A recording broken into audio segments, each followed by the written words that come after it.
हिकिड़ी आहे अमा जिंदो, जंहिं फ़ौजी आमिरियत में हिकु फ़ौजी ऑफिसर खे गेले गेले फांसी ते चाढ़ायो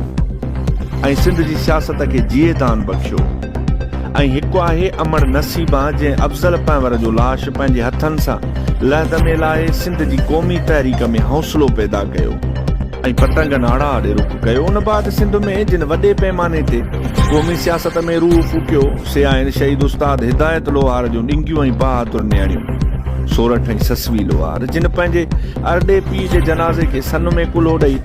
संदुसि वचन खे विरजाईंदे जीएम सैद जी पेरांदी में खेसि मिटी मां हवाले करे रोअण खे ताक़त में तब्दील कयो। ससवी ऐं सोरठ जा घोड़ा पीउ जे मड़ सां गॾु ई मिटी मां हवाले थी चुका हुआ,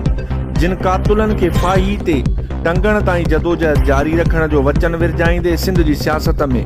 नओं उत्साह पैदा कयो आहे। हाइबर्ड ऐं धन दौलत सां चाह रखंदड़ सूरमिन ऐं मिट्टी जे सुगंध ते